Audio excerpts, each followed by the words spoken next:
Buenas tardes, ¿me escuchan? Sí, se escucha. Buenas tardes. Bárbaro. Ya en unos 2 minutos estamos comenzando.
Muy bien.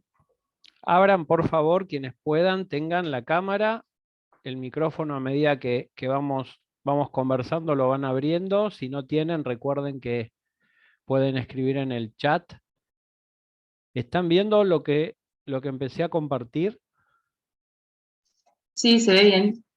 Bueno, ahora se ve más grande, ¿no? Comenzamos entonces. Hoy vamos a ver, primero les comento que vamos a hacer como siempre, cuando terminamos, vamos a pasar lista y si alguien se tiene que ir antes por alguna cuestión personal, o me escriben o me dicen, me interrumpen, no hay problema.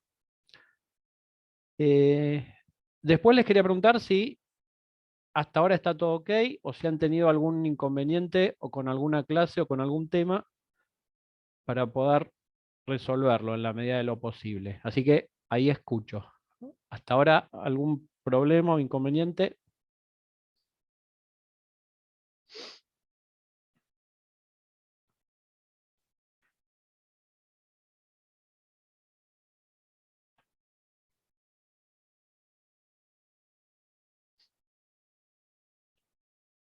¿No? ¿O sí? No, profe. Gracias. La idea es que hoy comencemos o continuemos con lo que habíamos empezado hace una semana. Hoy justo a la mañana, en algún momento, dijeron una noticia ahí en algún lugar donde estaba escuchando, que decía, eh, la Corte Penal Internacional comenzó a investigar las violaciones graves de derechos humanos en Venezuela. Es decir, hubo una investigación preliminar que duró casi 2 años y luego de esa investigación preliminar, ya verán cuando vean la Corte Penal, la semana que viene, no la otra, un viernes. Bueno, después de esa investigación preliminar, la Corte resuelve si realmente abre el caso para buscar a los responsables individuales o no, o directamente lo cierra. En Colombia, por ejemplo, estuvo muchos años abierta una investigación preliminar y como Colombia dictó una propia ley de justicia transicional y está investigando todos los crímenes posibles que se han cometido en las últimas décadas en el país, la Corte hace una semana, la Corte Penal, cerró la investigación y decidió no abrir un caso en donde se analizaran las responsabilidades porque Colombia había hecho su propia norma y estaba realizando las acciones internamente. Recuerden siempre que, como en cualquier situación de violación de derechos humanos, estoy grabando, ¿no? Sí. No, sí. como en cualquier situación de derechos humanos, lo que importa siempre es que el Estado investigue, eventualmente sancione, cumpla con los derechos a la verdad, a la memoria, las garantías de no repetición, y si el Estado no lo hace, o no quiere hacerlo, no puede hacerlo, bueno, entonces se abre la instancia internacional, pero el primer responsable es el Estado. Pero bueno, la noticia de hoy decía, la Corte aceptó abrir una investigación formal por las violaciones de derechos humanos en Venezuela. Y cuando escuché eso pensé, en realidad no abre una investigación por violaciones de derechos humanos, abre una investigación por la comisión de delitos internacionales, de crímenes de lesa humanidad, crímenes de guerra o genocidio. Básicamente son crímenes de lesa humanidad lo que se imputa al régimen de Maduro.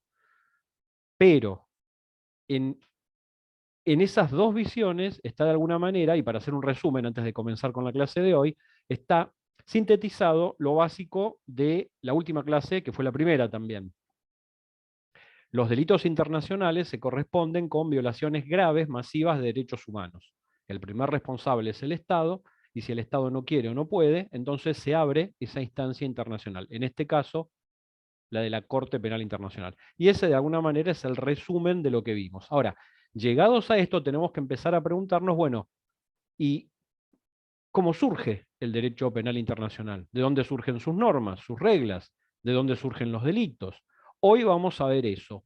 Hoy vamos a ver el surgimiento de las normas básicas que conforman hoy al derecho penal internacional o derecho internacional penal.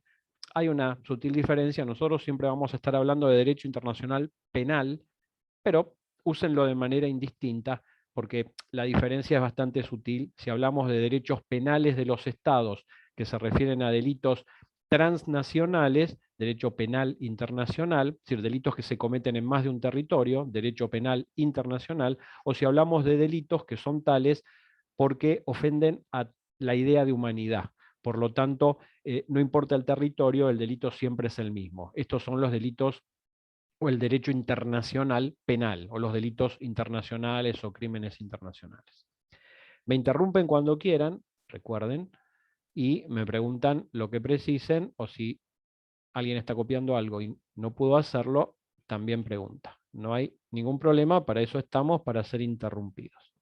Entonces, cuando hablamos del derecho internacional penal, como lo tienen ahí, básicamente podemos distinguir tres grandes etapas. Si tenemos suerte, a lo mejor vemos la segunda hoy, la primera la vamos a ver decididamente, y la tercera seguramente en la última de las clases antes del parcial.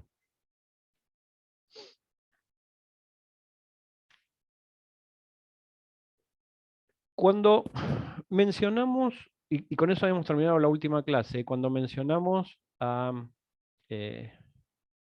los juicios de Nuremberg, dijimos que, bueno, que terminada la Segunda Guerra, eso lo pueden ver, de repente es más didáctico que vean algún video de los juicios de Nuremberg, en donde están los jerarcas nazis, que eran los jefes de esa Alemania, de ese Tercer Reich, los que habían sobrevivido, los que habían decidido no suicidarse, ¿no? Como Hitler y algún otro que en el búnker en Berlín deciden suicidarse para no entregarse al enemigo. Pero bueno, los que habían sobrevivido o intentado escapar sin éxito, como Hermann Göring, que era de alguna manera la mano derecha de Hitler, son sometidos a un juicio que por muchas razones fue tal vez el más importante de la historia. Primero porque era la primera vez que los ganadores, en lugar de matar o de directamente condenar a una pena eventualmente importante a los que habían perdido, solo por el hecho de haber perdido una guerra, decidieron realizar un proceso. Y la idea de proceso, en el sentido liberal de la palabra, en el sentido occidental de la palabra, la idea de proceso legal va de la mano de la idea de las garantías procesales para el acusado. Esto es prácticamente un sinónimo. No se puede hablar de verdadero proceso en el mundo occidental y en el derecho anglosajón y en el derecho continental, si no estamos haciendo alusión al mismo tiempo a las garantías procesales.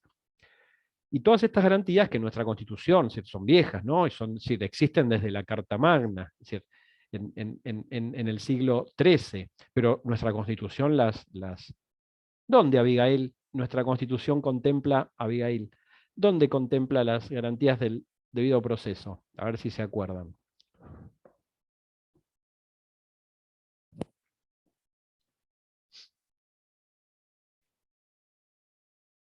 Abigail, Saavedra.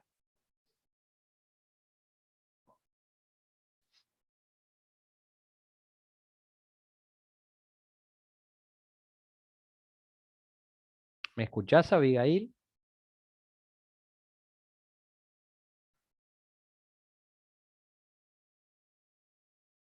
A ver. Ah. Está bien.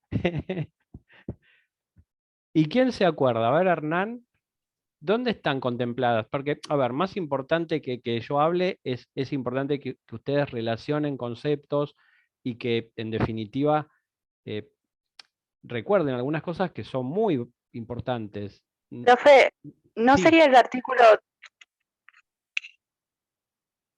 Profe, ¿no sería Sí, el sí, sí. artículo 18 de la Constitución? ¿Y qué dice el artículo 18? Exacto, exacto, Soledad, exacto. ¿Y qué dice el artículo 18? A ver, alguien que lo lea, si alguien tiene la compu ahí a mano, lo busca, lo googlea, no hay problema, estamos recordando. Ningún habitante puede ser penado sin juicio previo. Bueno, y aparte de ese juicio tiene que haber determinadas garantías. ¿Alguien recuerda alguna de ellas?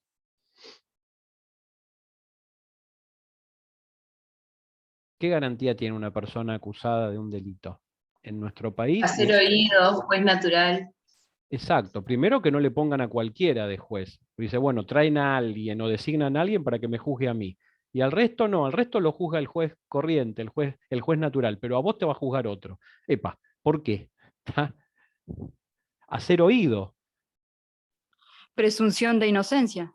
Sin duda. Son todas bases tan importantes que, de alguna manera, la idea de los derechos humanos y lo que hoy mencionamos, hoy, en este curso mencionamos como relevante de los derechos humanos, que es considerar a todos los derechos por igual, la idea de la interdependencia, de la no jerarquización de los derechos. Cada uno de mis derechos es tan importante para mí porque respetan mi dignidad y hacen que yo sea persona. Esa idea que hoy estamos hablando en el siglo XXI tuvo como enorme antecedente a esta idea básica de que el Estado no puede condenarme sin oírme y que, en principio, quien debe probar la culpabilidad es el Estado, es aquel que me acusa. Yo no tengo que probar mi inocencia. Aún hoy se escuchan a políticos o a determinadas personas públicas que dicen voy a probar mi inocencia. No es necesario. Yo no tengo que probar mi inocencia. Muchas veces la prueba de la inocencia se la llamaba la prueba diabólica, porque es como si yo dijera, a ver, Ana, probá que vos no mataste a X persona. Y a lo mejor ella no tiene forma de probar esa situación, porque no tiene una coartada, como muchas veces los criminales se proveen de forma previa a la realización del acto. Entonces, la idea de la presunción de inocencia es básica. ¿Qué más? ¿Qué más hace a las garantías de un debido proceso? ¿Qué otra cosa? Que nadie puede ser obligado a declarar contra sí mismo. Exacto. Todas esas cosas que parecen distantes porque son del derecho penal, la También Corte... que nadie está... Sí, sí, escucho. Bueno, eso iba a decir. Bueno, pero fíjense, vívanlo como algo absolutamente cotidiano, porque esa idea, estas son las garantías del debido proceso penal, ¿no? El Estado de Derecho es el Estado que está por debajo del derecho, el Estado cuyos gobernantes no cambian el derecho según su conveniencia, sino que son, de alguna manera, esclavos del derecho, deben cumplir con las normas, no las cambian a conveniencia. Entonces, esta idea del debido proceso, que básicamente nació como debido proceso penal, Hoy en día, y desde hace mucho tiempo ya, por decisión de la Corte, pero en realidad en todos los países es igual, se extienden a cualquier procedimiento, tanto judicial como administrativo, de cualquier naturaleza, de cualquier materia. Y vívanlo como algo cotidiano, por eso les decía, porque aún piensen en esta cursada, ¿tá? Algo tan sencillo como eso, o en la facultad. Nadie podría decidir aplicarles una sanción si no se respetan algunos elementos mínimos. Comunicarles por qué se los sanciona, por ejemplo. Darles un derecho a que ustedes realicen un descargo. ¿Entienden? Eso es tan sencillo y tan importante, porque muchas veces en el derecho administrativo, y piensen cualquiera de ustedes que haya hecho un trámite ante una dependencia pública, en el derecho administrativo, que es un derecho muy antiguo, y en Argentina es un derecho prácticamente del siglo XIX, fíjense que se habla de los administrados, la administración como si fuera una super persona, y los administrados, como si fueran los siervos de la gleba que deben obedecer a esa administración todopoderosa. Muchas veces en los trámites administrativos, que reitero, tienen procedimientos que son prácticamente de un siglo y medio atrás, en donde la persona prácticamente no tenía derechos en esta instancia, bueno, muchas veces no tenemos garantías de procesos debidos, de procesos respetuosos de la ley. Y esto obviamente después se hace valer en la etapa jurisdiccional, pero lo bueno sería que incluso en los procedimientos administrativos, es más, como les dije antes, en cualquier tipo de situación, incluso en estos procedimientos, en procedimientos semipúblicos o semiprivados, como son en las instituciones universitarias, tanto nacionales como en las privadas, o cualquier otra situación, en un club, ¿tá? En un club, en donde una persona la suspenden o la echan. ¿Y por qué? Entonces, todas estas cuestiones son, voy a cerrar el chat, absolutamente básicas. Volvemos a Nuremberg. Nuremberg fue importante en la historia porque fue la primera vez, la primera, en donde los ganadores de una guerra, y vaya que fue una guerra, está bien, en la historia existen guerras que tardaron más en el tiempo, ¿no? La guerra de los 30 años. Pero esta es la primera guerra moderna, como les dije, es decir, la primera gran guerra moderna, más allá de la Primera Guerra Mundial. Porque de alguna manera la Primera Guerra Mundial, y esto lo habíamos dicho en la última clase, se había limitado a los combatientes. Había habido ciertas acciones en contra de la población civil, sí, pero la gran guerra, donde el objetivo es la población civil, y el gran antecedente fue Guernica, recuerden o véanlo, al cuadro de Picasso. Vean, no vean el cuadro, o vean el cuadro si quieren, pero googleen algunos pequeños videos de 5 minutos que hay donde se explica el cuadro de Picasso. Cada una de las figuras que están incluidas por Picasso en el cuadro, en el bombardeo, la destrucción, la muerte, la matanza de los habitantes de Guernica en España, cada una de esas figuras representa algo. Y ese fue el gran ensayo de los estados autoritarios, de los estados nazistas y fascistas, antes de la Segunda Guerra Mundial. ¿El gran ensayo de qué? Y el gran ensayo de cómo atemorizar a la población civil y eventualmente aniquilarla. Entonces, Nuremberg, primera vez en la historia en donde se realiza un juicio. ¿Y por qué creen que es importante que se realice un juicio después de una guerra? Porque hasta ese momento la consecuencia de la guerra era que el ganador decidía qué se hacía con quien perdía, con el derrotado. ¿Por qué es importante? Aun cuando se haya usado la fuerza haya prevalecido, y el más fuerte, el Estado, los estados más fuertes, dirimen la contienda y hacen valer su posición, su opinión, su visión del mundo. Aun cuando esto pase, de todas formas, al Estado o a los estados derrotados se les brinda un juicio. ¿Por qué es importante? Ustedes, futuros estudiantes, futuros no, son presentes, futuros abogados. ¿Por qué? A ver, piensen. Yo creo que fue como para darle una respuesta a los civiles que habían estado involucrados y que habían visto todos los sucesos que habían pasado, como para hacer justicia para ellos más que para una nación en específico que había ganado o perdido. ¿Quién habló, perdón? Belén Álvarez. Belén. Y si yo te dijera, porque obviamente voy de alguna manera a ponerme en abogado del diablo y voy a contestarles cada una de las cosas que diga, más allá de que esté de acuerdo, ¿no?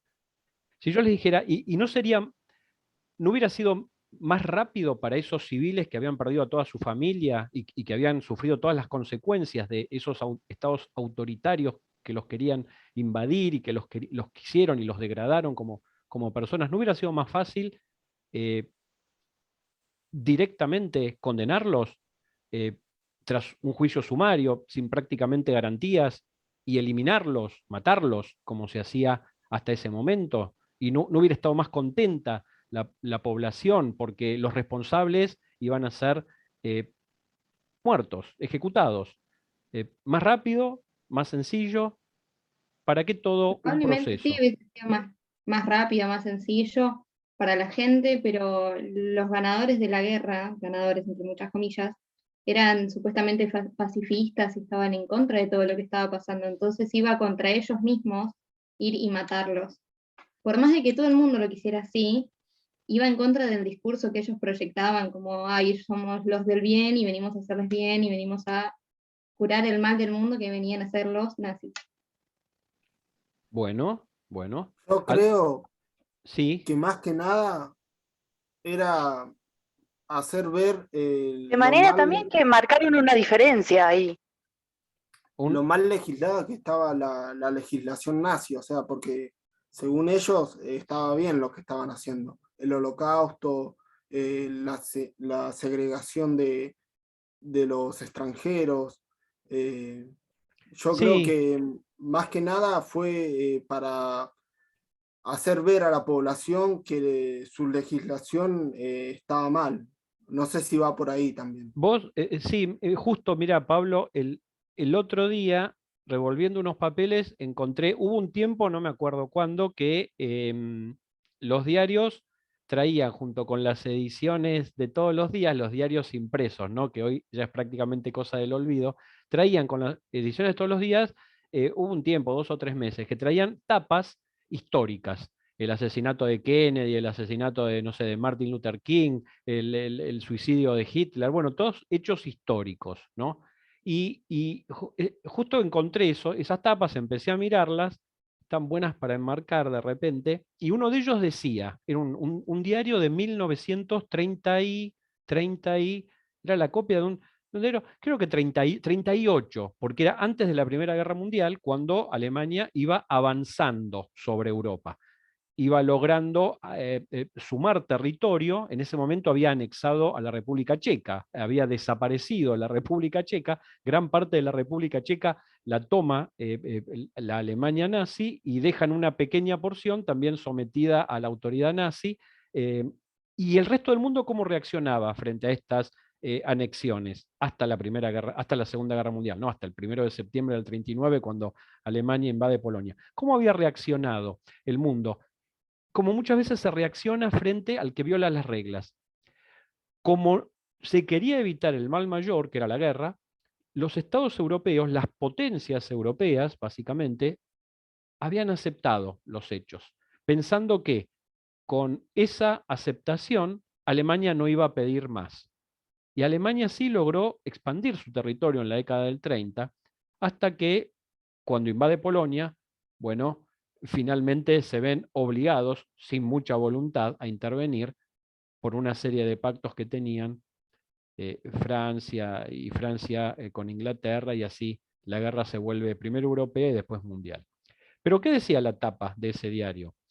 En letras muy grandes, porque era el gran título de la tapa, decía: hay acuerdo entre los estados totalitarios y los estados democráticos, poniéndolos en igualdad de importancia. Fíjense, qué cosa rara, porque existían estados totalitarios en la década del 30, existieron en toda la historia y existen hoy. hoy existen, sin duda. Hay estados totalitarios, que es peor que autoritario, porque el estado totalitario dirige no solo nuestras acciones físicas, nuestras conductas, sino que pretende dirigir nuestro pensamiento. Es decir, qué leemos, qué pensamos, de dónde nos informamos, y de alguna manera así reemplaza nuestro pensamiento individual por el pensamiento o la doctrina de lo que el líder o el gobierno creen que está bien. Corea del Norte sería un caso extremo hoy en día, pero existen los gobiernos. Existen muchos gobiernos autoritarios. Ya creo que dijimos en la primera parte que los gobiernos realmente democráticos son minoría de los 193 miembros de Naciones Unidas y 200 algo de estados en el mundo. Los gobiernos que se llaman a sí mismos, aunque algunos no lo sean, pero se llaman a sí mismos democráticos, son minoría. El resto son otras cosas, que no son democracias. Pero hoy en día, a un estado autoritario, a un estado totalitario, no se lo pone en igualdad de condiciones con los estados democráticos. Se los ve como defectos del sistema. La comunidad internacional trata de que lentamente vayan conduciendo esos gobiernos hacia elecciones libres, que pueda haber algún tipo de oposición, que puedan haber diferentes grados de libertad. La idea es que haya una tendencia hacia que ese estado autoritario o totalitario se vuelva democrático. Eso hoy. Pero en la década del 30, antes de la Segunda Guerra, esto no era así. Eran formas que tenían los estados de organizarse. Algunos estados respetaban las libertades de sus ciudadanos, no habitantes. Estoy distinguiendo entre los nacionales y los extranjeros, que no tenían los mismos derechos. Entonces, algunos estados respetaban las libertades, y hoy en día algunos siguen haciendo lo mismo, respetaban las libertades de sus ciudadanos, y otros no. Y otros estaban organizados de una manera absolutamente diferente, en donde lo que importaba era la voluntad de una persona, del líder. La idea de los liderazgos carismáticos, de los que habla Max Weber. Para los que cursaron político y habrán leído algo de Max Weber, fundador de la sociología, la idea de que el pueblo se identifica con un líder. Mussolini, Hitler, Salazar, Franco, tantos líderes carismáticos en la historia, todos de mediados del siglo XX. Y en Argentina, Perón, sin duda, un líder carismático, como también hubo otros, ¿no? No estamos juzgando el valor de la palabra, pero simplemente lo que es bueno remarcar es que en esa época los estados totalitarios eran puestos en igualdad de condiciones que los estados democráticos. Hoy en día son un defecto del sistema. ¿Por qué? Y porque el sistema hoy en día valora, no sé si lo defiende de igual forma que lo valora, pero valora los derechos humanos. En cambio, en la década del 30 los derechos humanos como tal, como teoría, no existían. Tan simple como eso. Entonces, perdón, alguien cuando Pablo estaba hablando, alguien dijo algo más de por qué era importante un juicio. No sé si alguien había hablado y se había superpuesto, ¿no? Bueno. Sí, yo que marcaba una diferencia también. ¿Entre qué?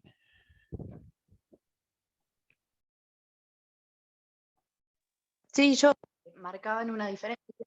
No me anda muy bien el micrófono, por eso. Diferencia entre qué.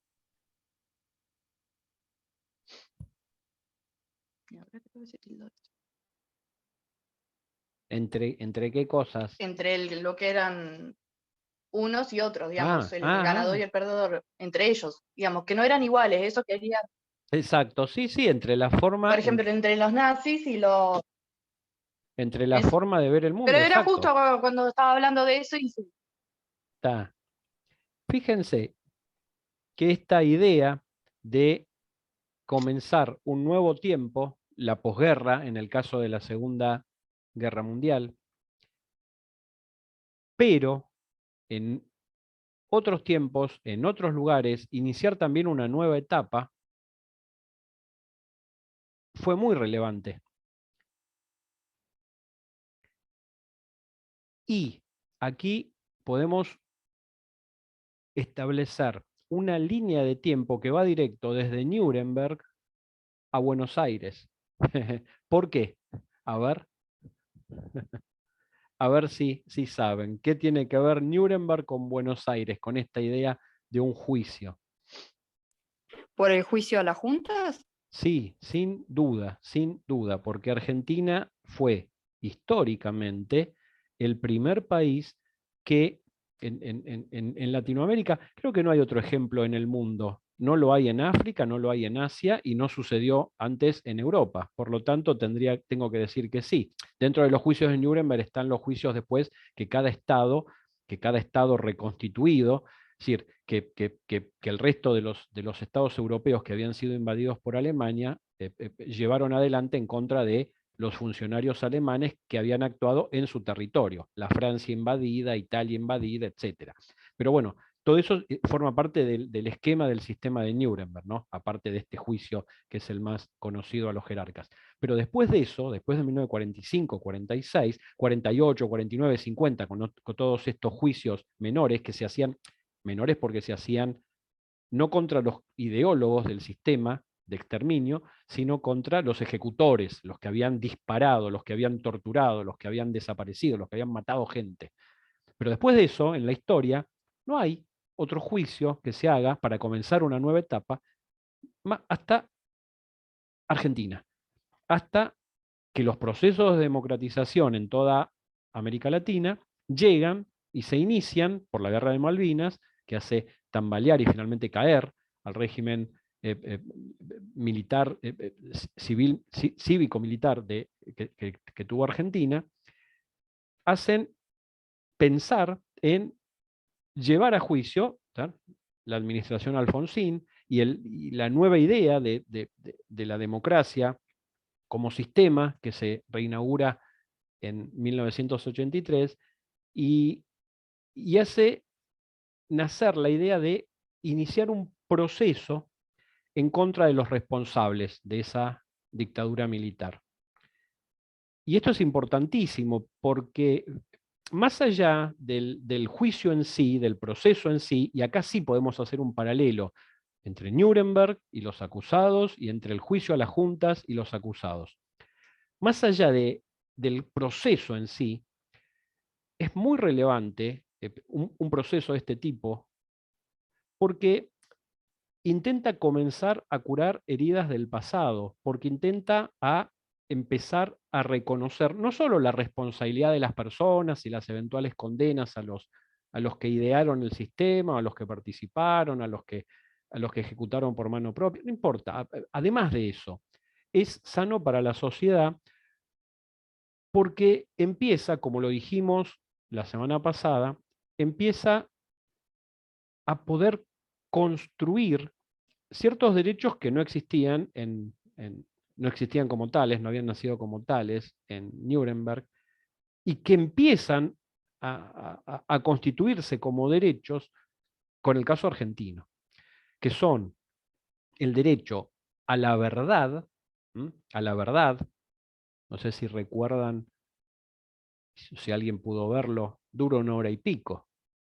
Ese video tan desgarrador de la semana pasada, en donde las mamás, quitando toda connotación ideológica, donde había madres que querían saber qué había pasado con sus hijos, aun cuando ya lo intuyeran. Vieron que algunas decían, quiero que me entreguen el cuerpo, ¿tá? O sea, entendían que estaba muerto, pero al menos querían darles un sepelio, querían tener esa seguridad. Entonces, esa idea de conocer la verdad, conocer qué pasó con un familiar, con un amigo, con la persona querida. El derecho a la memoria, que de alguna manera es establecer una historia basada en la verdad, con la idea de, tercer gran derecho, de que esas situaciones no vuelvan a repetirse. Pero no vuelvan a repetirse no por un voluntarismo medio tonto de decir, bueno, ojalá no vuelva a repetirse. No, que no vuelvan a repetirse porque la sociedad cambie de tal forma que no se vuelva a crear un contexto de odio en donde una parte de la población grande o chica, no importa, se sienta con derecho a expulsar a otra del país, como ha pasado en los genocidios de la desmembración de Yugoslavia, de Ruanda y de tantos otros estados, se sienta con derecho a expulsarla del país. Ustedes no tienen que vivir en mi territorio es mío y ustedes deben irse, ¿m? O directamente, al no querer irse, eliminarlos. De esa subjetividad que tiene todo ser humano, cambiarlos, tornarlos en objetos, es decir, deshumanizarlos. La idea del número, ¿no? En lugar de que una persona tenga un nombre, un apellido, darle un número. Y ese número es una cosa, pasa a convertirse en una cosa. Y no tiene los derechos de una persona. Entonces, desde ese punto, es importantísimo un proceso. Sintetizo. Es importantísimo porque establece la responsabilidad por violaciones de derechos y la sanción. Si se confirma, se conoce la responsabilidad de las personas, perfecto. Todo proceso penal tiende a eso, a conocer la responsabilidad y eventualmente condenar a la persona. Pero además, socialmente, más allá del hecho individual de la persona, es importante un proceso porque le da memoria, verdad y garantías de no repetición a la sociedad que tiene que ha decidido llevar adelante esos procesos. Mucho después, algunos estados, otros decidieron nunca tener un proceso de este tipo, mucho después, otros estados también adoptaron esta idea de alguna manera, llegar a algún acuerdo con el pasado.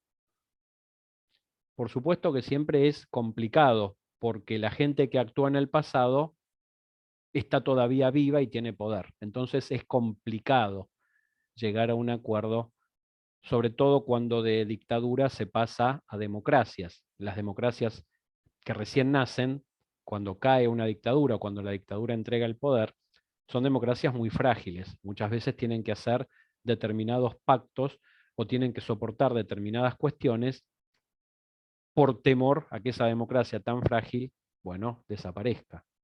Pero algunos estados en el mundo han podido llevar adelante estas transiciones del autoritarismo a la libertad, del totalitarismo a la democracia.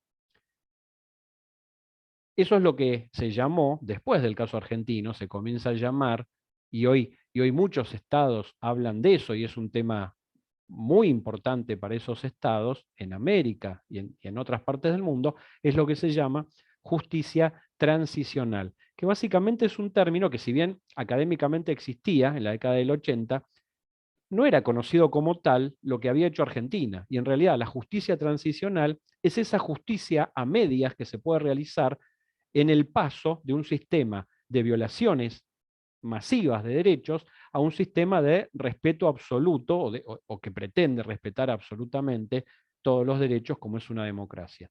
Entonces, en esas transiciones donde hay que hacer ciertas concesiones con el poder antiguo y las posibilidades de llevar a juicio a los que violaron derechos son limitadas, están recortadas, son pocas. Argentina tuvo toda esta etapa con las leyes de punto final, con los indultos presidenciales en la época de Menem. Bueno, es historia reciente para Argentina.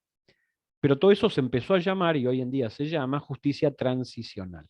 Como pasar de un sistema político a otro. En Colombia es hoy en día el gran tema para la justicia, porque han creado una suerte de sistema legal paralelo al ordinario, al común, que se llama la Justicia Especial para la Paz. Entonces, ahí la idea es todo un sistema de justicia transicional. Pasar de un tipo de sociedad violenta a un tipo de sociedad respetuoso de derechos. Profe, ¿puede repetir lo que crea Colombia, la justicia? Especial para la paz. Es muy importante, pues es un sistema un híbrido, en el sentido que tiene cosas propias de ese sistema y es un puente hacia la justicia común. La Justicia Especial para la Paz recibe, no sé si vamos a tener tiempo, pero si no, hemos podido invitar a algunos de los que está trabajando ahí, en Colombia, en las fiscalías para la paz, pero cualquier fiscal, y una cantidad importante de fiscales en todo el territorio de esta justicia especial, recibe testimonios de personas. Es más, busca, no es que se sienta y la gente va viniendo, porque en general la gente no quiere recordar, tiene miedo.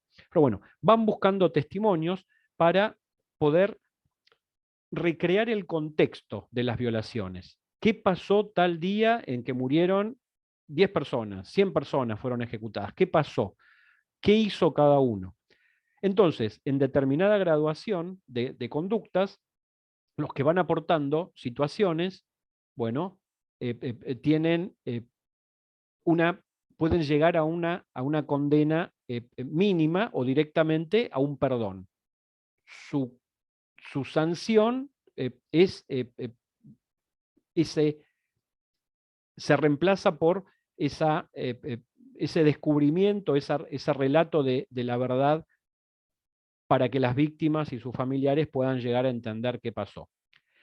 Cuando se trasciende cierto nivel, de acuerdo a la categoría del delito, entonces el reconocimiento actúa como un atenuante, pero el caso pasa a la justicia común, que va a desarrollar un proceso penal de características comunes y va a tener una sentencia. Es importante porque sin ese incentivo, bueno, muchos delitos, sobre todo cuando hubo tantas fuerzas, están los narcotraficantes, están las fuerzas paraestatales, están las fuerzas del ejército y de la Policía Nacional, y están los guerrilleros. Imagínense todos estos grupos, en algunos lugares del territorio ni siquiera llegaba el Estado de Colombia, durante décadas. Bueno, todos estos grupos saben cosas, los miembros saben cosas que solo ellos conocen, que no hay otra forma de conocer. Entonces, todo este sistema tiende a conocer la verdad, para crear una memoria y de alguna manera algún tipo de grado de justicia, en el sentido que algunos casos pasan a la justicia común para que reciban una sanción. Es un sistema interesante, cada país tiene el propio. Hay otros países que decidieron no investigar el pasado, y bueno, es lo que la sociedad decide, pero este sistema fue aceptado por la Corte Penal, y por eso la investigación que estaban realizando para directamente ir en contra de las personas fue terminada, porque entendieron que este sistema cubría los derechos de las víctimas, pues para ellas es la justicia penal internacional, no para las víctimas. ¿Alguna pregunta? ¿Alguien escribió en el chat? María Belén, no sé si está respondida la pregunta o si, no sé, finalidad de qué proceso, de Colombia o... No, en general dijiste que se hacía un proceso y nombraste tres. Sí, bueno, básicamente el proceso tiene una finalidad concreta, que es la de buscar a los responsables y castigarlos, ¿no? De un determinado hecho, en este caso de violaciones de derechos humanos. Tengo que buscar a los responsables, conocer el contexto, la verdad de lo que ha ocurrido y sancionarlos en función de la participación. Esa es la finalidad individual o interindividual de un proceso. Está la víctima, el victimario, y quiero saber qué pasó y sancionar al victimario. Pero hay finalidades sociales que tienen que ver con conocer la verdad para que la sociedad conozca qué fue cada grupo, qué fue cada organización que participó en los hechos, qué hizo el Estado, qué hicieron los otros grupos que han participado. Y esa verdad, de alguna manera, lleva a establecer una memoria. Cuando yo conozco lo que ha pasado, puedo recordarlo. Por supuesto que toda memoria es subjetiva. Ustedes se acuerdan de los que les pasó en su vida de manera muy subjetiva, ¿tá? porque algunas cosas, imaginen cualquier situación de su vida, triste, alegre, lo que fuera. Ustedes se acuerdan particularmente de alguna situación y tal vez otra persona que estuvo en la misma reunión, en el mismo hecho con ustedes, se acuerda de otras cosas, pues la memoria es subjetiva. Pero al menos llegar a un tipo de memoria, no de verdad oficial, que de repente sería establecer un relato de hechos de piedra, que nadie puede cambiar ni objetar. Esto es lo que pasó. Esas historias oficiales son siempre discutibles, ¿no? Hay toda una escuela en el estudio de la historia, que es el revisionismo histórico. Yo no sé si a ustedes les pasó en el colegio, pero cuando yo iba al colegio, en el colegio había personajes buenos, San Martín era bueno, Belgrano era bueno, y había personajes casi diabólicos. Rosa era algo diabólico. Y en general, yo no lo he encontrado en la vida de San Martín, pero en general, en el resto de las personalidades históricas, bueno, como todo humano, hay cosas buenas y cosas malas, ¿no? Y nadie es decididamente bueno o malo, o es tan simple la historia. Entonces, establecer una verdad, y esa verdad poder enseñarla y que sea reconocida a futuro, ¿tá? Porque la idea es que con el conocimiento y con el recuerdo de lo que pasó, con la memoria de lo que pasó, no va a volver a pasar. Pablo, ¿qué dice? Colombia. Ah, ahí Pablo ayudó. Está, pero por eso le pregunté, gracias Pablo. Ayudaste con la respuesta. Sí, algo Bueno. que habían anotado así, que casé ahí al aire. Bárbaro. ¿Alguna pregunta hasta ahora? ¿Alguna más?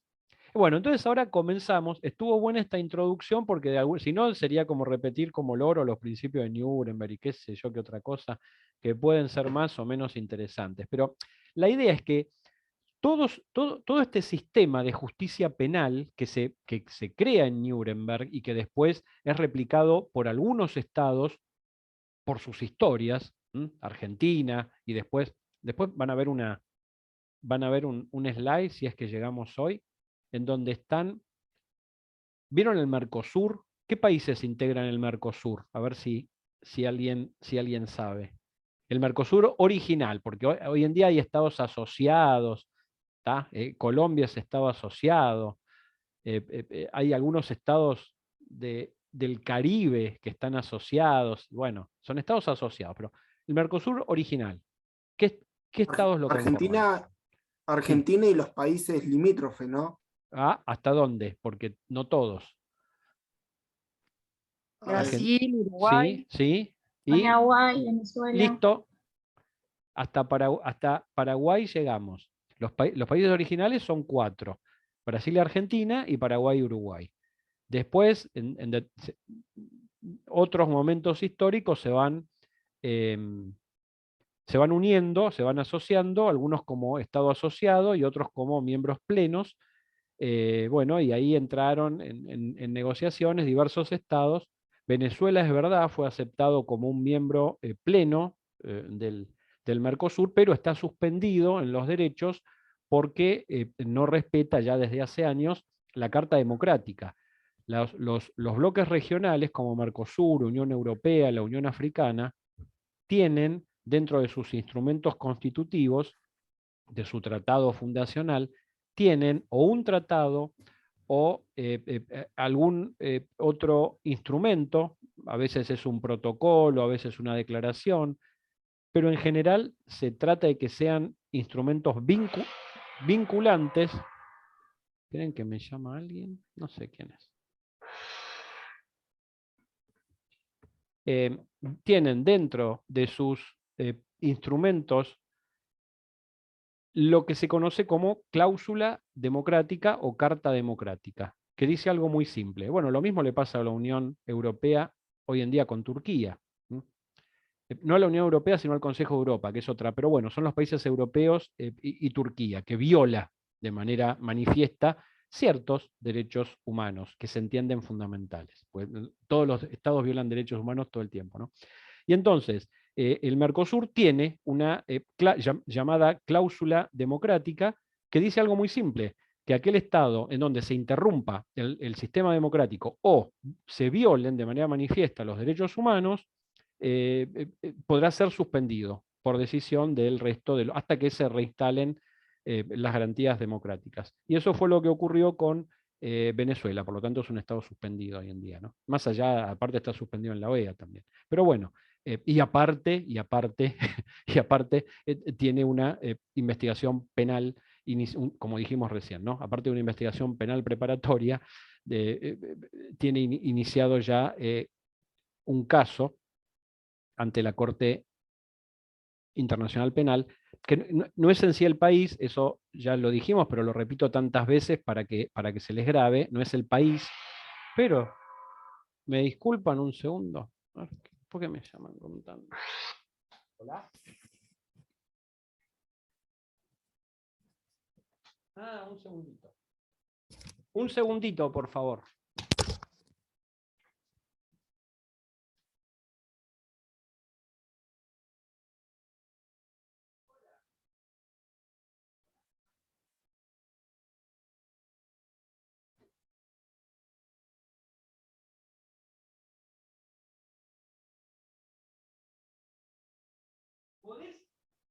¿Podés salir?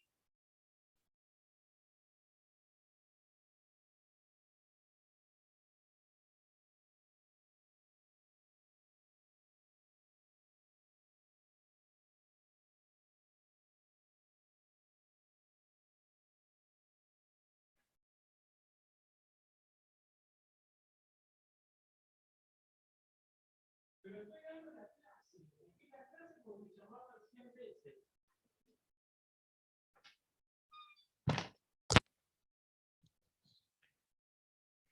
Ay, me agité. Vino Mercado Libre. Ahí pedí que abra. Por eso me estaban llamando. Bueno, por fin llegó.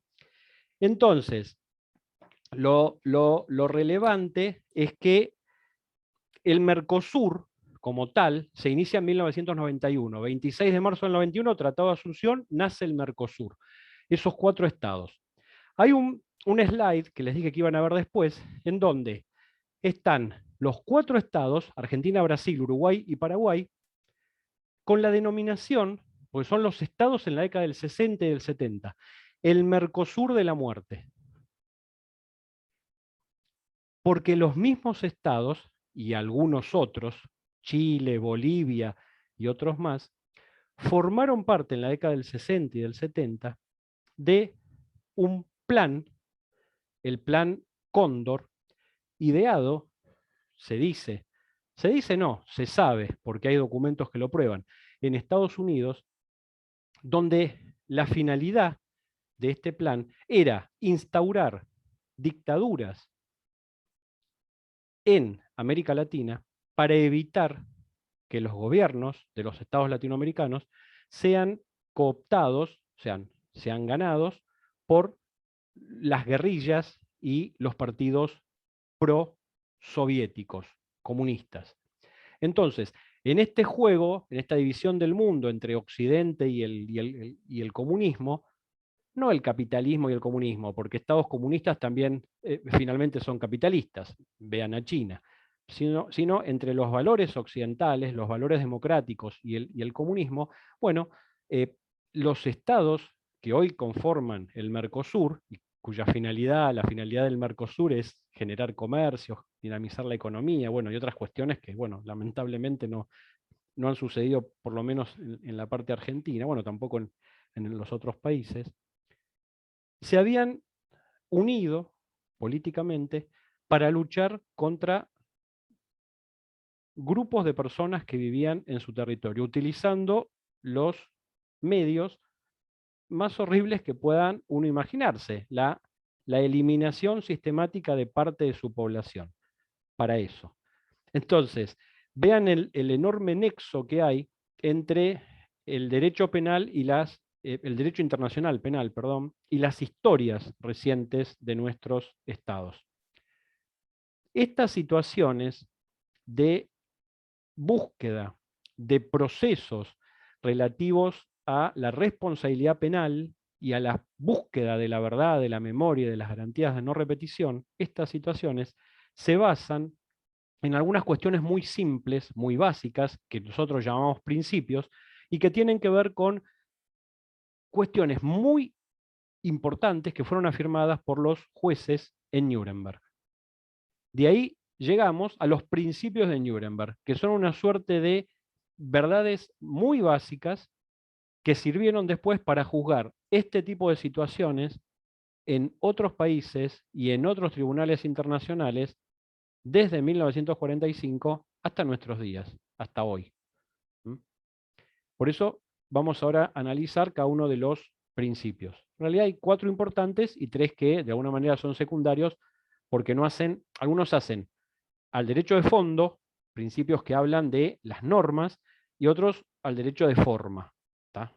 Es decir, al procedimiento en sí.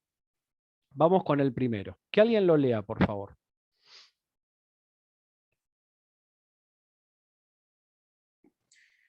Cualquier persona que cometa actos que constituyan un crimen bajo el derecho internacional será responsable y sujeto a castigo. Y esto, Ramiro, ¿a vos te sorprende o te parece una verdad de perogrullo? ¿Te parece una simpleza, como yo si dijera de día hay luz? Y bueno, no me dice nada nuevo. ¿Qué te parece a vos? ¿Te parece algo obvio o te parece algo, uy, qué cosa rara? ¿Qué te parece? Por ahí suena obvio para la actualidad, pero sí, en el momento donde se establece, o sea, en la época donde esto se establece, era como hablar de acá en el 83 de juzgar a la Junta, digamos. Era sin medio duda. como peligroso, la gente tenía miedo. Miren, en la historia de la humanidad y en la historia de Occidente, había habido unos muy poquitos ejemplos, y todos habían ocurrido en el siglo XX, en la Primera Guerra Mundial, como consecuencia de la Primera Guerra Mundial, intentos de llevar a juicio a una persona que había cumplido funciones dentro de un Estado por la comisión de delitos internacionales. Porque en realidad, cualquier funcionario público o agente del Estado se amparaba de manera absoluta, es decir, sin posibilidad, sin excepciones, se amparaba en que las acciones que había desarrollado las había ejecutado en realidad el Estado del cual había sido funcionario o agente. Y por lo tanto, los estados, como son pares entre sí, jurídicamente, ¿no? Son iguales entre sí, jurídicamente. Obviamente hay potencias y hay estados fallidos, pero, y los hubo siempre. Pero como los estados son iguales, entonces son soberanos, ninguno tenía la posibilidad de juzgar a otro. Y así las cosas, los crímenes quedaban sin castigo. Como grandes excepciones, se había pretendido juzgar al Kaiser Guillermo, que era al que se lo consideraba el responsable de haber desatado la Primera Guerra Mundial, ¿no? Con el Segundo Reich, es decir, Prusia.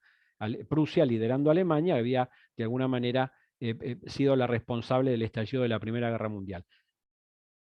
Había habido algún intento también de juzgar a algunos gobernantes turcos, funcionarios del Estado turco, por el llamado genocidio armenio. Pero en ambos casos, ambas situaciones, no había habido castigo, no había habido juicio, no se llegó a nada. Fue la idea de la primera vez que se afirma que existe responsabilidad internacional individual, que las personas son responsables, más allá de si actuaron como presidente de un Estado, como ministro de un Estado, o era un simple comisario o un soldado raso, o un oficial de cualquier... Ay, acá está, hoy había perdido una tijera, estaba acá en el suelo. Más allá de eso, se afirma que cualquier persona, con independencia de la graduación que tenga, tiene responsabilidad internacional. ¿En qué casos? Y en los casos en donde la conducta que esa persona ejecuta o participa se considera un delito internacional. Y esa responsabilidad lleva a que la persona, después de un proceso, pueda ser castigada. Esto es algo básico. Y es el principio de Nuremberg número 1. Esperen que los muevo por el otro lado. ¿Por qué no corre? Ahí está. El segundo, a ver. Martina. Martina.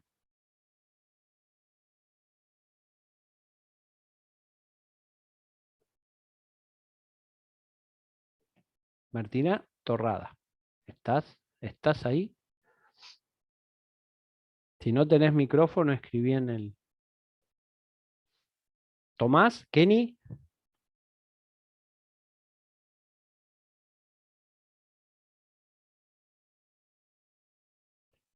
¿Estás, Tomás? Soledad, Olivera.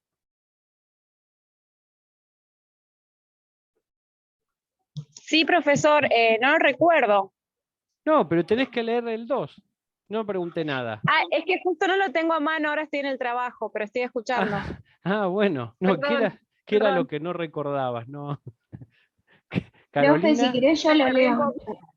No, pero no hay problema, si así vamos conociendo a la gente. Gracias, Soledad. Carolina. Arbía.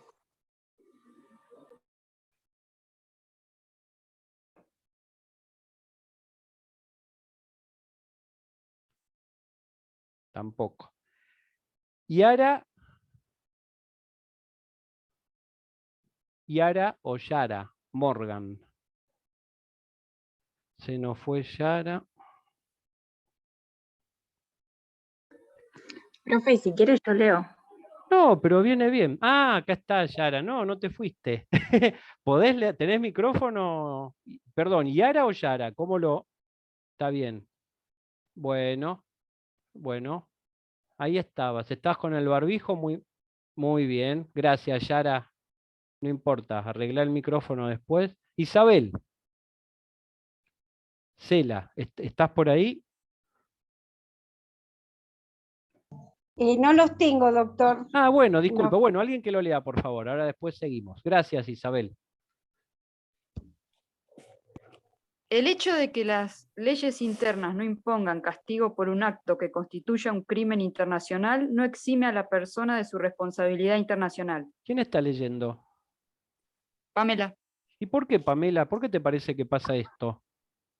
Creo, bueno, en el caso del juicio a las juntas, los acusados habían alegado esto de que no estaba tipificado, que iba contra el principio de tipicidad y legalidad porque el delito de lesa humanidad todavía no estaba tipificado, pero creo que lo que es corte internacional, hay una construcción jurisprudencial que ellos toman como la del delito, ahora no me acuerdo, creo que es consuetudinario. Un segundito, Pamela, para establecer, dividir las aguas. Acá, de lo que estamos hablando en este principio 2, está muy bien lo que vos dijiste, es del derecho interno de los estados. Entonces yo acá me tendría que fijar, Chile tiene una ley que castiga estos delitos, Brasil la tiene, Yugoslavia va a decir, qué viejo, la República Checa la tiene, la República de Eslovaquia la tiene, yo tendría que preguntar eso.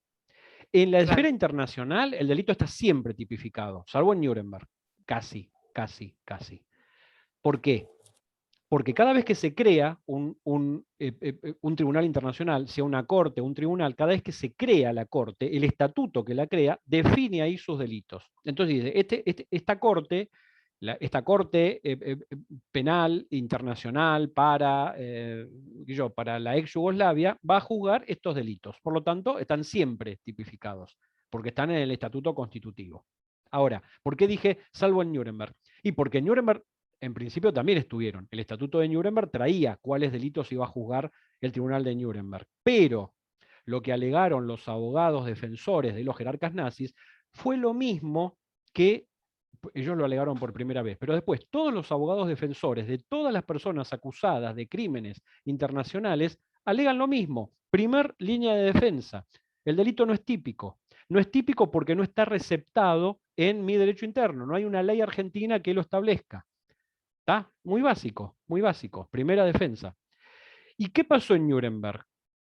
Claro, todos los demás tribunales de los países fueron posteriores a Nuremberg, por lo tanto todos podían decir, bueno, pero en Nuremberg, aunque no había una ley en Alemania que juzgara estos delitos, pero en Nuremberg se avanzó con los juicios y se condenó a los jerarcas.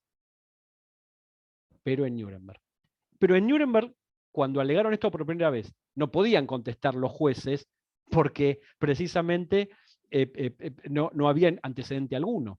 Entonces, la defensa de los jerarcas nazis decían algo muy simple: estos delitos no existen, o al menos algunos de ellos. ¿Cuáles eran los delitos? Y los crímenes de guerra. ¿Los crímenes de guerra existían en la normativa internacional? La respuesta es sí, sin duda. Porque habíamos dicho que desde la batalla de Solferino, 1860-1864, en Europa, se había desarrollado el Comité Internacional de la Cruz Roja, Henri Dunant, ¿se acuerdan que hablamos de eso la semana pasada? Y esto había desembocado en una serie de tratados, algunos en La Haya, firmados, celebrados en La Haya, y otros firmados, celebrados en Ginebra. Y entonces teníamos ya, si bien los convenios de Ginebra son de 1949, los dos primeros, los de la guerra terrestre, los que protegen a los combatientes en tierra, las Fuerzas Armadas de los estados, y los combatientes en el mar, esos dos ya venían existiendo desde antes, se los codifica en 1949, pero ya existían desde antes. Y esos convenios establecían que ciertas violaciones consideradas graves eran los crímenes de guerra. ¿Está? Entonces, primera línea de defensa: estos delitos no existen. Bueno, ¿crímenes de guerra? Sí, crímenes de guerra existían. Por lo tanto, ahí la defensa era muy débil. Y fue lo que dijo el Tribunal de Nuremberg. Es decir, frente a esta excepción que presentaban las defensas: los crímenes de guerra existen desde hace 50, 60, 70 años. Listo, no hay problema. Pero, no podían decir lo mismo de los otros crímenes, de los crímenes de lesa humanidad o los crímenes contra la humanidad. ¿Por qué? Y porque no había habido ningún antecedente histórico. Jamás en el mundo, jamás en la historia, alguien desde el Estado se le había ocurrido utilizar al Estado, utilizar a la burocracia estatal, utilizar al Parlamento, utilizar a la justicia para exterminar a su población. Era impensado. ¿Tá? Si no había sucedido, y como no había sucedido, era algo impensado, era como el ciberdelito hoy en día, o los primeros delitos informáticos. Obviamente no había ningún antecedente, si no había computación. Entonces, Código Penal argentino, no existía la computadora, no existía Internet, ¿cómo iban a preverse los ciberdelitos? Respecto de los crímenes de lesa humanidad, ahí fue una decisión del tribunal no hacer caso a esta excepción. El tribunal dijo, bueno, estos hechos que constituyen crímenes de lesa humanidad, crímenes contrarios a la humanidad, el capturar a las personas, familias, niños, viejos, bebés, llevarlos a un determinado lugar, conocido como un campo, ¿tá?, de concentración, y realizar en ellos experimentos humanos hasta que murieran, o hacerlos trabajar a veces sin sentido alguno. A veces los empleaban para trabajar en fábricas o en situaciones que ayudaban al desarrollo bélico de Alemania, pero a veces los hacían trabajar sin sentido. Hay un campo en donde hacían subir a los prisioneros judíos y el resto de los prisioneros los hacían subir con piedras que prácticamente eran iguales al peso que tenían, porque aparte les daban, fíjense todas las sutilezas, ¿no?, del régimen nazi. El porcentaje de comida en calorías que les daban estaba pensado para que murieran finalmente de inanición, porque la idea es que cualquiera de nosotros necesita al menos 2.000 calorías por día, entre 1.500 y 2.000 calorías, por la contextura física, por la edad, si somos hombres, somos mujeres, bueno, entre 1.500 y 2.000 calorías. Los prisioneros tenían una dieta que llegaba a 800 calorías, la mitad de lo mínimo, porque la idea era que finalmente iban a morir. No asesinados, sino por su propia debilidad o por alguna enfermedad que contrayeran. Y uno de los castigos era, bueno, que tenían que subir un determinado monte con piedras que eran igual al peso de su cuerpo, subir y bajar. Ese era su trabajo. Dejaban las piedras arriba, agarraban piedras y las traían abajo. Y esa era la deshumanización del sistema nazi. Estoy hablando del sistema nazi, pero ojo, porque algunas de estas situaciones pasan en diferentes estados del mundo hoy en día, sin duda, sin duda. El caso de los uigur en China, que son personas que se las intenta reeducar, se las captura y se las lleva a lugares en donde la idea es despersonalizarlas y quitarles su cultura. Entonces, estas cuestiones no habían sido nunca tipificadas por ningún derecho interno, de ningún Estado, y tampoco por el derecho internacional. ¿Qué dijo el Tribunal de Nuremberg? Bueno, no importa. Estas conductas son tan aberrantes, las que han sucedido en los campos de concentración, ¿no? Son tan aberrantes que contradicen la idea de humanidad. Este atentado que hacían en cada una de estas figuras era un atentado no solo contra las víctimas, contra los que estaban en los campos, sino contra la idea de humanidad. Cada vez que se perpetraba un asesinato, una violación, una tortura, por supuesto se atentaba en forma directa contra la víctima, pero además estaba atentando contra la misma humanidad. Y desde este punto, desde este enfoque, el delito contra la humanidad existe desde que existe el mundo, ¿no? De alguna manera, ese fue el entendimiento del Tribunal de Nuremberg. Y esto nos lleva a una cosa muy simple, que si el Estado que comete los delitos los comete desde el mismo gobierno, no va a tener leyes que castigue a sus propios funcionarios. Es más, va a tener leyes que o los encubra, o los avale, o los incentive a cometer esos delitos. Por lo tanto, no importa el derecho interno. Importa, en estos casos de violaciones graves, de violaciones masivas, el derecho internacional. Importa Nuremberg. Y antes importaba, antes Nuremberg, la idea de humanidad. Entonces, esto es muy importante. En general, los estados que violan derechos no tienen normativa. Ellos no crean normativa contraria a las conductas que ellos mismos están haciendo. Por supuesto que no. Es más, ni reconocen que están realizando esas conductas. Por lo tanto, la comparación es entre la conducta que realiza el funcionario del Estado y el derecho internacional, y no entre la conducta y el derecho interno. ¿Alguna duda?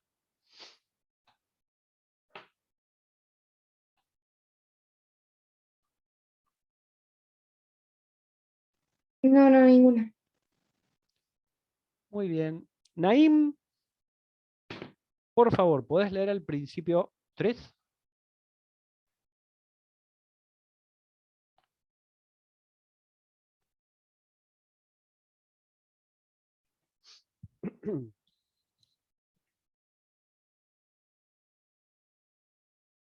¿Estás, Naim?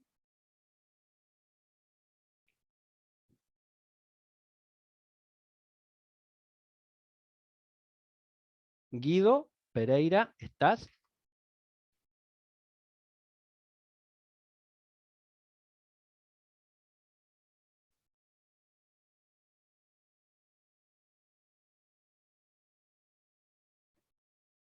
Guido Pereira, ¿estás por ahí? Profe, está escribiendo por el chat. Ah, buenísimo, muchas gracias. Ahí estás, Guido. Ah, bueno. Hernán. Guido. Presente. Sí, no, está muy bien, Hernán, que estés presente. Yo también estoy acá presente. Casi todos diría que estamos presentes. Pero si podés leer el principio 3, por favor. El hecho de que una persona que ha cometido un crimen internacional sea jefe de Estado u oficial público no le exime de responsabilidad. ¿Y por qué crees que una persona, un presidente, un ministro de un Estado, estaría eximido de responsabilidad? ¿Por qué? Porque todos somos iguales ante la ley, no importa el cargo que ocupemos. Esa es la razón por la cual no está eximido. Pero ¿por qué sí estaría eximido de responsabilidad?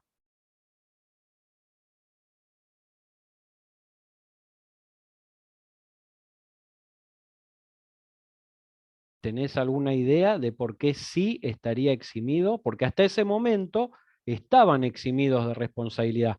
Por eso hubo que crear este principio.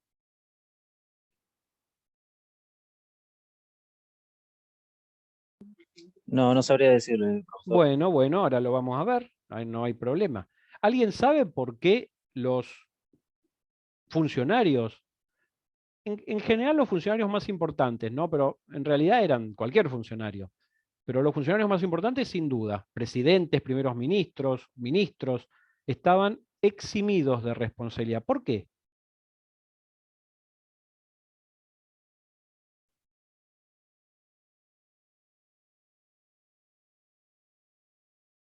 Piensen. Uma Molinuevo, ¿quién sos? Porque me has puesto acá que estás sin el micrófono, pero yo no recuerdo haberte llamado. Acá estás. ¿No te llamé? Qué lindo nombre, Uma. ¿Uma es tu nombre o es parte del nombre? Me podés contestar ahí con el... Es mi nombre. No te llamé, Uma. ¿Por qué? A ver, Rosario. Ah, está. Listo, ok. Rosario, ¿por qué estarían eximidos los presidentes, los ministros, las autoridades de un Estado? Porque confiando en la Constitución harían su función correctamente. Igualmente es algo que les otorgaría poder y justamente por eso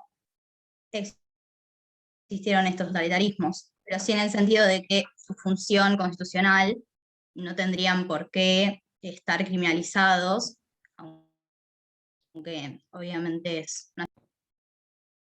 Está muy bien, Rosario, lo que has pensado, porque si actúa dentro de su legalidad, por supuesto que si actúa fuera, no. Si está violando su propia normativa, no. Pero si actúa dentro de su propia legalidad interna, de su constitución, las leyes derivadas, entonces no tendría responsabilidad. Eso está muy bien. Pero de alguna manera eso se relacionaría con el principio 1, que el derecho doméstico no importa. En realidad, este principio 3 se relaciona con la llamada inmunidad jurisdiccional de los estados, que es lo que dijimos antes. Antes dijimos que como los estados son jurídicamente iguales, no puede uno juzgar en sus tribunales a otro estado. Puede haber un tribunal internacional que juzgue a un estado, pero no la justicia de un estado juzgará a otro. ¿Por qué? Porque son pares. Nadie es superior, jurídicamente hablando. Entonces, esta idea de que los estados no se pueden juzgar a sí mismos se traslada a las personas que actúan en nombre de los estados. El estado es un ente, es abstracto. Entonces, ¿quién actúa en nombre de los estados? Bueno, precisamente los representantes, presidente, los ministros, los primeros ministros, bueno, jefes de estado u otros oficiales. Entonces, cuando se pretendía históricamente juzgar a un funcionario por algún hecho realizado en ejercicio de su función, había una prohibición internacional que decía que como el que había actuado más que el funcionario era el Estado, el funcionario había actuado en nombre del Estado, representando al Estado, el Estado tenía inmunidad de jurisdicción, por lo tanto no podía ser sometido a juicio en otro tribunal diferente del propio. El único lugar donde respondían los funcionarios estatales era sus propios tribunales y nada más. El principio 3 va en contra de esta situación. ¿Alguna duda? El 4. Segundo, ¿estás por ahí, Fadón? Sí, profe. ¿Podés por favor leerlo? Sí. El hecho que una persona actúe bajo órdenes no le exime de responsabilidad internacional, siempre que se demuestre que tenía posibilidad de actuar de otra forma. ¿Captás la situación, segundo? ¿Cuál sería la situación en los hechos? Si fuera una película, ¿qué sucedería? Hay alguien que ejecuta un crimen, pero que actúa bajo órdenes de otro. Y pretende, ese que disparó, ese que torturó, pretende eximirse de responsabilidad, pretende no ser responsable. ¿Cuál sería la situación? Sí, sería el típico caso del soldado que solamente recibe órdenes del superior, en ese caso. ¿Y responde?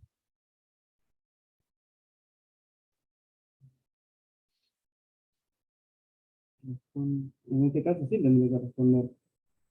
¿Por qué? ¿No tiene que ver con la obediencia de vida?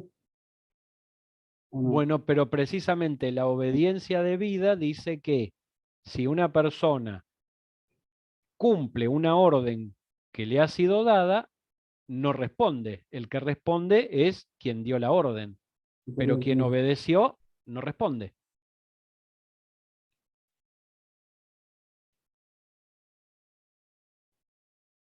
¿Cómo solucionás la cosa?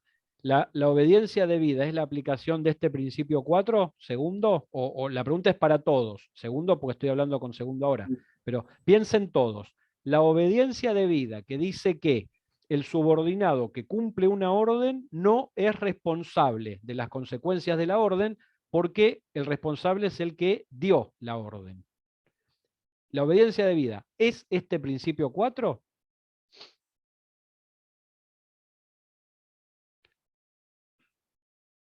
Cindy, Drake, ¿qué te parece?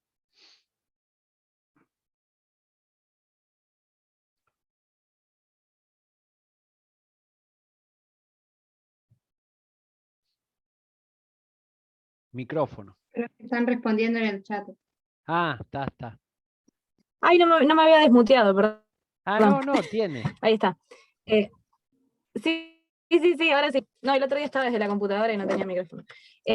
No, creo que dice todo lo contrario. Justamente, si la persona tuvo la posibilidad de actuar de otra manera, lo que le está diciendo es que se tiene que hacer responsable.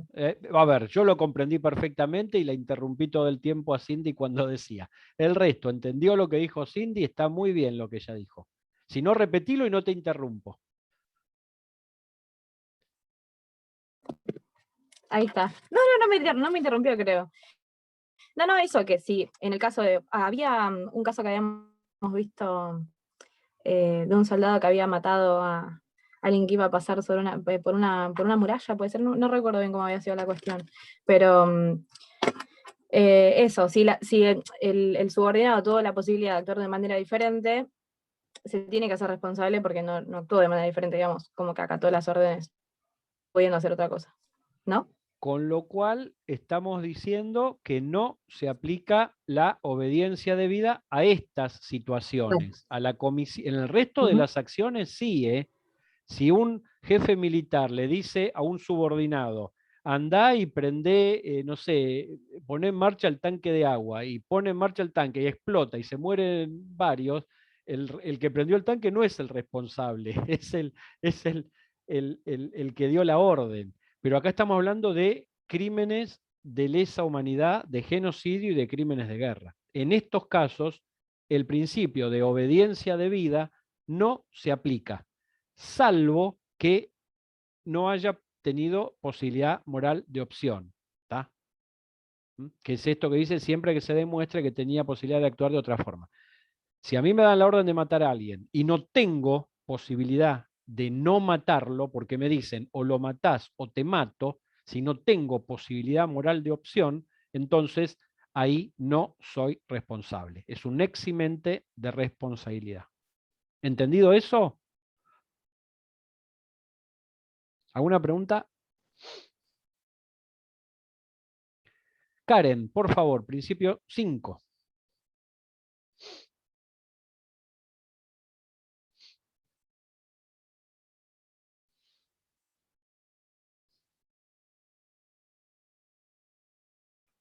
Ah, Karen, no tienes micrófono, bueno. Emilia, que estás ahí arriba. Va, yo te veo que estás arriba de Karen. Sí. Cualquier persona acusada de un crimen internacional tiene derecho a un juicio justo.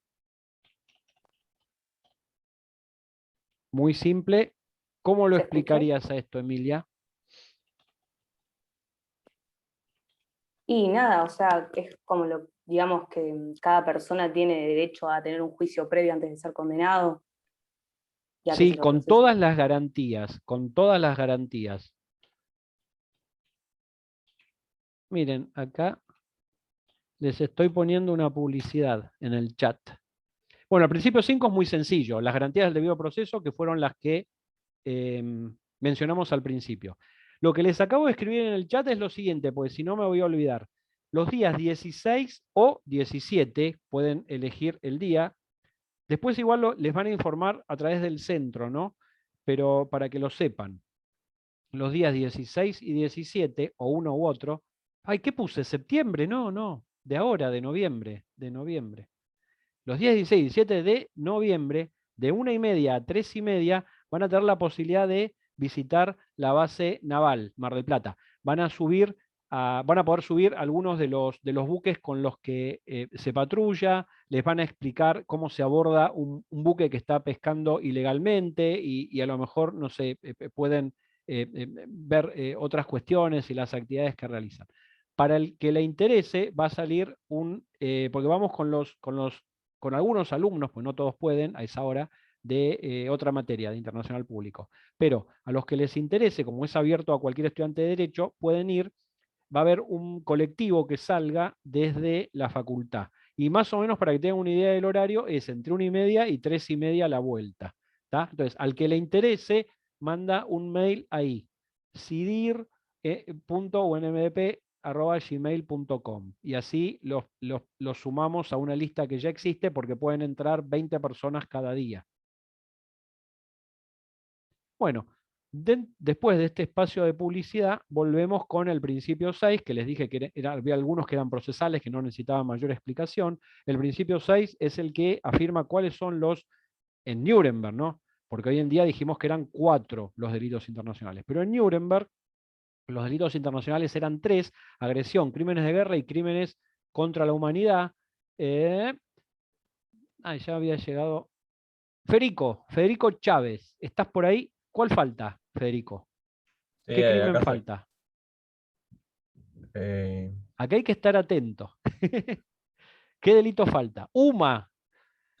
¿La libertad puede ser? No. UMA, que no tiene micrófono, pero puede escribir. ¿Qué delito falta? Piensen. A ver, el que lo escribe o dice primero tiene una pregunta menos en el... Genocidio. ¿Quién habló? Yo, Pamela. Bueno, como no me terminó de dejar de decir cuál era el premio ahora no existe. Muy bien, Pamela.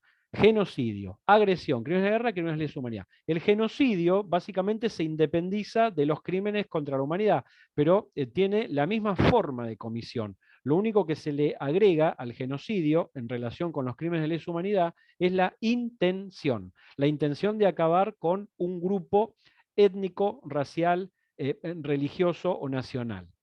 Esa es parte de la definición de genocidio y lo que lo distingue, pero las formas de comisión son exactamente las mismas. Y en realidad, ¿qué es lo que ha hecho la Fiscalía de la Corte Penal Internacional? Si yo tengo a un acusado que está acusado por cometer crímenes de lesa humanidad y genocidio, lo que ha hecho la Corte es siempre perseguirlo por el crimen de lesa humanidad, porque lo que tiene que probar es exactamente lo mismo, salvo que para probar genocidio, y la condena va a ser igual, salvo que para probar genocidio voy a tener que probar la intención, y siempre probar intención en derecho, eso recuérdenlo, probar el dolo en derecho siempre es complicado, porque es probar la intención de que ustedes actuaron de determinada manera. Entonces, para tener una condena más segura, ¿alguien escribió algo? No. Para tener una condena más segura, se lo persigue por crimen de lesa humanidad y no genocidio. Y el último de los principios es aquel que equipara a todas las personas. Hay una teoría en Derecho Internacional Penal. Es decir, ¿cómo persigo yo? Imaginen que ustedes son fiscales que trabajan en una fiscalía y tienen que llevar a proceso a un grupo de personas, a todos los que estuvieron trabajando en la base naval Mar del Plata. Miren qué terrible lo que estoy diciendo, ¿no? La gente que está ahora, el otro día hubo por primera vez una promoción entera de gente que, ya no queda gente que haya trabajado durante la dictadura militar. Desde el primero al último en actividad de las Fuerzas Armadas, todos han estudiado y se han recibido y se han graduado en democracia. Pero si tuvieran que llevar a proceso a todo un grupo que estuvo trabajando en un campo de concentración, tanto el que estaba en la biblioteca como al que torturaba y mataba gente, ¿cómo hacen? ¿Cómo hacen para involucrarlos a todos como partícipes de un sistema? Bueno, principio 7 de Nuremberg. La complicidad en un delito es igual a la comisión o a la participación activa en la comisión del delito. La idea, esto viene del derecho anglosajón, ¿no? Vieron en las películas de un robo de banco, en donde hay una banda, uno espera con el coche encendido a una cuadra del banco y otros entran. Y uno se le escapa un tiro y mata a una persona. Bueno, el que estuvo afuera del banco, que nunca entró, que no empuñó ningún arma, va a ser juzgado en el common law por el mismo delito y va a tener la misma sanción que aquel que disparó el arma. Porque se los toma como una de las teorías que existe a nivel internacional para justificar la persecución penal y la condena, que es la teoría que se crea que crea el Tribunal Penal para la ex Yugoslavia, de la empresa criminal conjunta. Todos aquellos que son parte de un grupo que tiene por propósito cometer delitos, todos ellos responden por todos los delitos que cometió ese grupo, aun cuando en un determinado delito no hayan estado presentes siquiera. Entonces, si ustedes son una banda que van de lugar en lugar, matando, violando o realizando cualquier otra actividad que pueda entenderse como un crimen de lesa humanidad o genocidio o lo que fuera, y un determinado día se sienten mal y se quedaron durmiendo, también van a responder por lo que hizo el grupo ese día. Y aun cuando la participación no haya sido la misma. La participación de ustedes en todas las situaciones era limpiar las armas. Limpiaban los martillos con los que mataban a la gente. Limpiaban, no hacían nada más. Misma responsabilidad. Misma. ¿Está? Entonces, es importante este principio en el sentido de que todo el grupo es responsable. Algunos lo han criticado, ¿no? Por extender, dicen ellos, indebidamente la responsabilidad penal. Pero bueno, en este tipo de crímenes alguna sanción deben tener. Dicho esto, estamos terminando la clase. No sé si hay alguna pregunta, la clase de hoy. La próxima ya tomaríamos, no llegamos, como habrán visto, a los tribunales de la década del 90, más despacio, a los tribunales de la década del 90 y a la Corte Penal, que va a ser un punto importante, el último que falta de la unidad, la Corte Penal Internacional. No llegamos a eso, pero en la última clase, que creo que cae un viernes, viernes 26, si no me equivoco, vamos a tratar. Si no estoy, lo tratará Luciano Tormey, con quien ustedes ya han estado. La semana que viene se va a reincorporar Fabián Blanco, que tiene una de las unidades a cargo. ¿Alguna? Dejo de presentar y dejo de grabar. ¿Alguna pregunta que tengan?